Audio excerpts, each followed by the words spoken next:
I rise to speak on the Defence Legislation Amendment Enhancement of Defence Force Response Bill to Emergencies. It's a bill which arises out of the call-out of the 3,000 Australian Defence Force personnel during the last summer's Black Summer bushfires. The ADF reviewed the event post this call-out, sought what lessons there were to be learnt and worked out where things could have been done better, and the result is this legislation. So it is to the credit of Defence that it has reviewed the contribution to the 1920 bushfire effort in this way and have proposed these measures as a result. The bill represents a modest set of changes that improve the process of calling out the ADF reserves, which Labor will support. And I want to add my voice to thanking those ADF personnel who were engaged in the bushfires, certainly both in my visits to the Adelaide Hills, in the Cuddly Creek Fire and to Kangaroo Island. People were most appreciative of their presence. But let's be clear, Mr Morrison cannot blame the absence of this legislation for his catastrophic failure of leadership during the 1920 Black Summer bushfires, because that summer wasn't without warning. Scientists have been telling us for years that climate change increases the frequency and severity of extreme weather events and natural disasters, and unfortunately their predictions are true. When I was Minister for Climate Change, I told this place on the 26th of November 2009, and I quote, "We are likely to see an increase in very extreme fire weather days. That is one of the effects of climate change that was documented again by the Bushfire CRC, the Bureau of Meteorology and the CSIRO in 2007, when they said that very extreme fire weather days now occur on average once every 2 to 11 years at most sites. By 2020 they may occur twice as often, and by 2050 they may occur 4 to 5 times as often." And this is science that is 2 years old. That's what I said in 2009. In government, we funded the Climate Change Adaptation Program, a $126 million program at that point, which was designed to help Australians better understand and manage the risks as a consequence of climate change, including extreme weather events and bushfires. But the Morrison government didn't want to understand, because then it would have had to have acted. In 2019, the Bushfire and Natural Hazard Cooperative Research Centre published a severe bushfire outlook for last summer, and that was ignored by the Morrison government too. Immediately after the federal election last year in May 2019, retired fire chiefs around Australia warned that this 1920 summer would be particularly dangerous, and they sought to meet with the Morrison government, and the government refused. On the 22nd of November 2019, the Leader of the Opposition wrote to the PM and asked him to convene the Council of Australian Governments in order to discuss the impending bushfire season and the severity that was being presented, and the Morrison government, did not listen to that request either, nor did it act upon it. You see, warnings could have been listened to. Action could have been taken. Action could have been taken by the government in the lead-up to the 1920 bushfire season.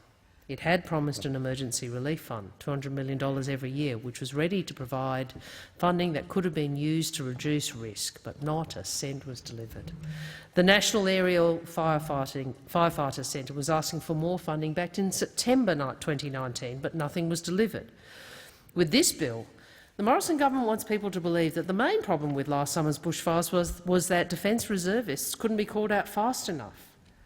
But you know, the much bigger problem is the refusal of Mr Morrison to listen, and his refusal to act despite warning after warning after warning. His derelict response then was, "I don't hold a hose, mate." He cannot now point to this bill and say, "Because I didn't have this last summer, I wasn't able to act." Mr Morrison's failure to take responsibility, his failure to lead, had nothing to do with the absence of this legislation at that time. The fact is that when Australia most needed national leadership, Mr Morrison was absent. And even today, entering another summer bushfire season, Mr Morrison still hasn't delivered a cent from this $4 billion Disaster Recovery and Resilience Fund, and still has not acquired a national aerial firefighting fleet. Last week, as bushfires burned, he was holed up in the lodge with his official photographer, doing daggy-dad quarantine photo ops and posing in board shorts and spinning on his new exercise bike. Well, Mr Morrison spins while Australia burns.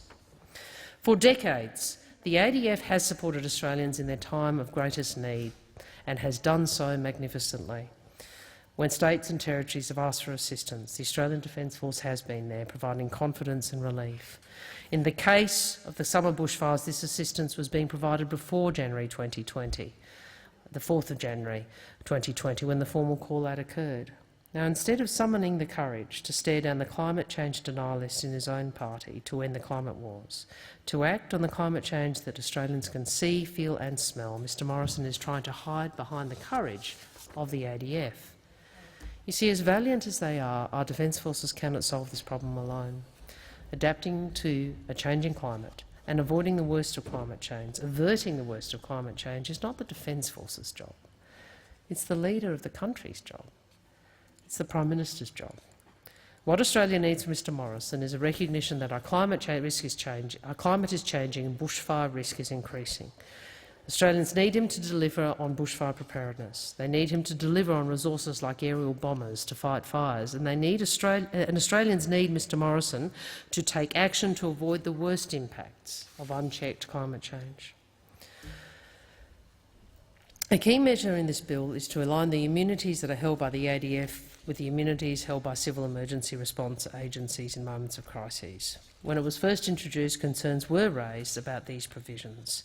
Following inquiry by the Senate Foreign Affairs, Defence and Trade Legislation Committee and a request by our Shadow Defence Minister, amendments have been made to the explanatory memorandum.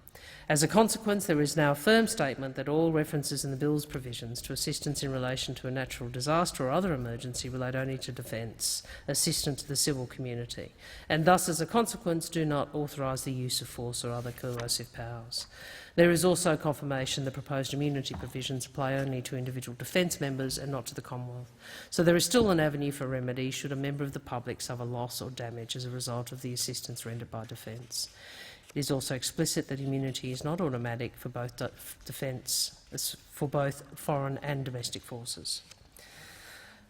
So given that, we do recognise the government's efforts to address the concerns raised during the course of the examination of this bill by the Parliament. However, no legislation will make up for the lack of leadership from a Prime Minister who is interested only in announcements and photo ops, rather than the leadership needed to deliver on bushfire preparedness for Australians.